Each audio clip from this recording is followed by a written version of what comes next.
WHO Build the Moon. Christopher Knight adalah seorang penulis yang telah menulis beberapa buku yang membahas teori konspirasi pseudosains seperti geometri 366 derajat dan asal-usul Freemasonry.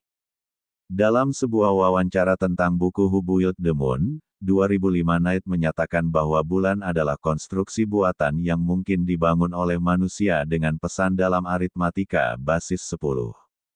Sehingga tampak seolah-olah ditujukan kepada spesies 10 digit yang hidup di bumi saat ini yang tampaknya itu berarti manusia. Dia percaya bahwa bulan diciptakan untuk memungkinkan kehidupan di bumi, termasuk manusia, dan bahwa pembangun yang paling mungkin adalah manusia masa depan yang menggunakan perjalanan waktu. Ada teori yang menyatakan bahwa bulan terbentuk ketika bumi yang berputar cepat mengeluarkan sebagian masanya. Teori ini diajukan oleh George Darwin, putra dari ahli biologi terkenal Charles Darwin, pada tahun 1879, dan tetap populer hingga Apollo. Hipotesis kedua menyatakan bahwa bumi dan bulan terbentuk bersama sebagai sistem ganda dari cakram akresi primordial tata surya. Terakhir, hipotesis ketiga menyatakan bahwa bulan mungkin merupakan planetoid yang ditangkap oleh gravitasi bumi. Penjelasan modern untuk asal-usul bulan biasanya adalah hipotesis tumbukan raksasa, yang menyatakan bahwa sebuah benda seukuran Mars menabrak bumi, sehingga membentuk cincin puing yang akhirnya terkumpul menjadi satu satelit alami, yaitu bulan. Hipotesis tumbukan raksasa saat ini merupakan hipotesis ilmiah yang disukai untuk pembentukan bulan. Skeptisisme ilmiah, atau skeptisisme rasional, adalah posisi seseorang yang mempertanyakan klaim yang kurang memiliki bukti empiris. Skeptisisme ilmiah berbeda dengan skeptisme filosofis. Skeptisisme ilmiah menggunakan pemikiran kritis dan pembuktian melalui induksi ketika mencoba melawan klaim yang kurang memiliki bukti. Dalam praktik, istilah ini biasanya digunakan untuk pengecekan klaim dan teori sebelumnya, yang kemungkinan merupakan semu, ambigu dan tidak ilmiah. Arkeoastronomi, Dieja arkeoastronomi adalah studi interdisipliner atau multidisipliner, tentang bagaimana orang-orang di masa lalu, memahami fenomena di langit, bagaimana mereka menggunakan fenomena ini, dan apa peran langit dalam budaya mereka. Clive Ruggles berpendapat bahwa keliru menganggap arkeoastronomi sebagai studi astronomi kuno, karena astronomi modern adalah disiplin ilmiah, sementara arkeoastronomi mempertimbangkan interpretasi budaya yang kaya secara simbolis tentang fenomena di langit oleh budaya lain. Arkeoastronomi sering disandingkan dengan etnoastronomi, studi antropologis tentang pengamatan langit dalam masyarakat kontemporer. Arkeoastronomi juga terkait erat dengan astronomi historis, penggunaan catatan historis peristiwa langit untuk menjawab masalah astronomi, dan sejarah astronomi, yang menggunakan catatan tertulis untuk mengevaluasi praktik astronomi masa lalu. Salah satu situs terkenal di mana catatan sejarah digunakan untuk menafsirkan situs adalah Chichén Itzá. Salah satu contoh yang bisa diabaikan tanpa catatan sejarah adalah ketertarikan suku Maya terhadap planet Venus. Ketertarikan ini dibuktikan dengan Kodeks Dresden, yang berisi tabel berisi informasi tentang penampakan Venus di langit. Siklus-siklus ini akan memiliki signifikansi astrologi dan ritual karena Venus dikaitkan dengan Quetzalcoatl atau Xolotl. Asosiasi fitur arsitektur dengan tatanan Venus dapat ditemukan di Chichén Itzá, Uxmal, dan mungkin beberapa situs Mesoamerika lainnya. Bumi dan bulan juga memiliki nama yang feminin dalam berbagai bahasa, Gaia Terra, Selene, Luna, namun nama-nama tersebut berasal dari bumi dan bulan dan bukan sebaliknya. Planet ini dideskripsikan dalam teks-teks kuneiform Babilonia seperti prasasti Amisaduqa, yang berasal dari tahun 1600 SM. Hermeneutika adalah salah satu jenis filsafat yang mempelajari tentang interpretasi makna. Nama hermeneutika diambil dari kata kerja dalam bahasa Yunani yaitu hermeneuein, yang berarti menafsirkan, memberi pemahaman atau menerjemahkan. Jika dirunut lebih lanjut, kata kerja tersebut diambil dari nama Hermes, dewa pengetahuan, dalam mitologi Yunani yang bertugas sebagai pemberi pemahaman kepada manusia terkait pesan yang disampaikan oleh para dewa-dewa di Olympus. Fungsi Hermes penting sebab bila terjadi kesalahpahaman tentang pesan dewa-dewa, akibatnya akan fatal bagi seluruh umat manusia. Hermes harus mampu menginterpretasikan atau menyadur sebuah pesan ke dalam bahasa yang dipergunakan oleh pendengarnya. Sejak saat itu, Hermes menjadi simbol seorang duta yang dibebani dengan sebuah misi tertentu. Berhasil tidaknya misi itu sepenuhnya tergantung pada cara bagaimana pesan itu disampaikan. Oleh karena itu, hermeneutik pada akhirnya diartikan sebagai proses mengubah sesuatu atau situasi, ketidaktahuan, menjadi mengerti. Sebagai istilah ilmiah, hermeneutika diperkenalkan pertama kali sejak munculnya buku dasar-dasar logika, Perihermeneias karya Aristoteles. Sejak saat itu pula konsep logika dan penggunaan rasionalitas diperkenalkan sebagai dasar tindakan hermeneutis. Konsep ini terbawa pada tradisi beberapa agama ketika memasuki abad pertengahan medieval AG. Hermeneutika diartikan sebagai tindakan memahami pesan yang disampaikan Tuhan dalam kitab suci-Nya secara rasional.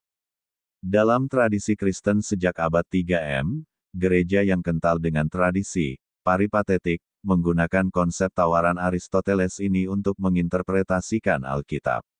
Sedangkan dalam tradisi filsafat Islam, ulama kalam menggunakan istilah ta'wil sebagai ganti dari hermeneutika untuk menjelaskan ayat-ayat mutasyabihat.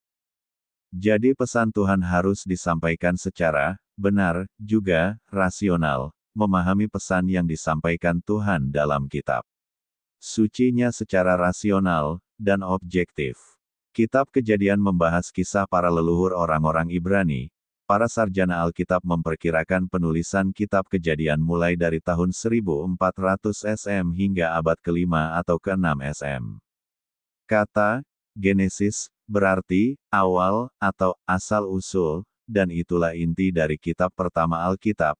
Kitab Kejadian, 11 bab pertama kitab Kejadian menceritakan kisah tentang penciptaan alam semesta, termasuk bumi, bulan, matahari, bintang, dan manusia. Dalam kitab-kitab ajaran asli Nusantara penyebutan benda-benda angkasa di jagat raya antara lain.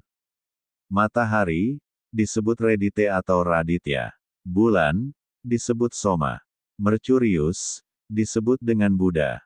Jupiter, disebut Brahaspati. Atau Wraspati. Venus, disebut dengan Sukra. Saturnus, disebut dengan Saniscara. Mars, disebut Manggala atau Anggara. Kepala Lembaga Penerbangan dan Antariksa Nasional, 8 Thomas Jamaluddin, mengungkapkan bahwa Venus disinggung dalam kisah Nabi Ibrahim mengajak umatnya mempercayai Tuhan yang satu, tidak berwujud dan kekal. Bintang Kejora, planet Venus disebutkan dalam surat Al-An'am ayat 76, di mana Venus disebut sebagai bintang senja yang muncul pada masa pencarian Tuhan Nabi Ibrahim AS, digunakan sebagai objek pemujaan. Dalam eskatologi Islam, kata halaka diartikan sebagai membuat sesuatu dari yang belum pernah ada sebelumnya atau menciptakan sesuatu sejak semula atau menjadi sebab awal maujudnya sesuatu. Sedangkan ja'ala menjadikan artinya membuat sesuatu dari yang sudah ada sebelumnya. Jadi sama-sama perbuatan mencipta menjadikan, tetapi perbuatan halaka menciptakan, lebih dahulu daripada perbuatan ja'ala, menjadikan. Kata halaka, semata-mata Allah saja yang berperan menciptakannya, tanpa ada campur tangan makhluk lain. Kata ja'ala, ada campur tangan makhluk lain di dalamnya. Kata disebutkan lebih dari 200 kali dalam Al-Quran, beserta kata ganti dan turunannya, seperti kata yang disebutkan sebanyak 78 kali, yang disebutkan sebanyak 9 kali, yang disebutkan sebanyak 113 kali dan sisanya dalam bentuk present tense, kata kerja perintah, kata kerja pasif, dan pelaku. Kajian kata ditinjau dari aspek tata bahasa. Dalam bahasa Arab kata kerja dibedakan bentuk lampau, bentuk sedang atau akan terjadi dan bentuk perintah. Jadi kata kerja ini bentuk dan formatnya tergantung dari waktu kejadiannya. Selain itu dalam bahasa Arab kata kerja ini bentuk dan formatnya tergantung juga pada pelakunya. Kata merupakan bentuk kata kerja. Kata kerja bentuk lampau, kata merupakan bentuk kata kerja yang menerangkan pekerjaan yang telah terjadi atau telah dilakukan pada masa lampau dan sekarang sudah tidak dilakukan lagi. Kata kerja aktif, kata ini tergolong kata kerja aktif, artinya subjeknya melakukan pekerjaan. Subjek pelaku, kata kerja ini subjeknya adalah orang ketiga tunggal, dia. Surat Nuh ayat 16. Artinya, dan Allah menciptakan padanya bulan sebagai cahaya dan menjadikan matahari sebagai pelita. Qs Al-An'am, 1. Segala puji bagi Allah yang telah menciptakan langit dan bumi dan menjadikan gelap dan terang, namun orang-orang yang kafir mempersekutukan sesuatu dengan Tuhan mereka. Qs Al-An'am, 1. Dari ayat-ayat tersebut, kata dapat dilihat bahwa membuat sesuatu dari yang sudah ada sebelumnya. Jadi sama-sama perbuatan mencipta menjadikan, tetapi perbuatan halaka, menciptakan, lebih dahulu daripada perbuatan ja'ala, menjadikan. Perbedaan lainnya antara dua kata tersebut adalah kata biasa digunakan, pelakunya hanya untuk Allah. Sedangkan, bisa digunakan pelakunya untuk selain Allah. Jadi, setiap kata, halaka, maka di sana semata-mata Allah saja yang berperan menciptakannya, tanpa ada campur tangan makhluk lain. Sementara bila kata, ja'ala, maka ada campur tangan makhluk lain di dalamnya. Menurut Said Agil Siraj, kholako, bermakna membuat melalui proses yang tidak dapat diganggu-gugat.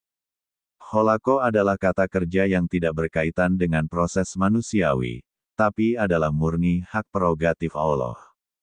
Kata ja, Allah yang pada prosesnya menyertakan pekerjaan-pekerjaan kemanusiaan, di mana manusia ikut berperan. Jadi jika sebuah ayat menggunakan kata ja'ala, maka berarti manusia turut terlibat dalam prosesnya. Jadi, kesimpulannya, makna kata dan yaitu kata-kata adalah menciptakan sesuatu dari yang tidak ada, sedangkan adalah membuat sesuatu dari yang sudah ada, kata ditujukan pada perbuatan Allah, sedangkan bisa juga manusia sebagai pelakunya, dan kata adalah kata kerja yang tidak ada campur tangan manusia di dalamnya, sedangkan ada keterlibatan manusia dalam prosesnya. Knight menyatakan bahwa bulan adalah konstruksi buatan yang mungkin dibangun oleh manusia dengan pesan dalam aritmatika basis 10. Sehingga tampak seolah-olah ditujukan kepada spesies 10 digit yang hidup di bumi saat ini yang tampaknya berarti manusia. Kisah Nini Ante penunggu bulan dan Putri Endahwarni pewaris sah kerajaan Pakuan adalah fakta sejarah leluhur Nusantara. INDONESIARYA. True Back History of Indonesia. Exploration dan Research. By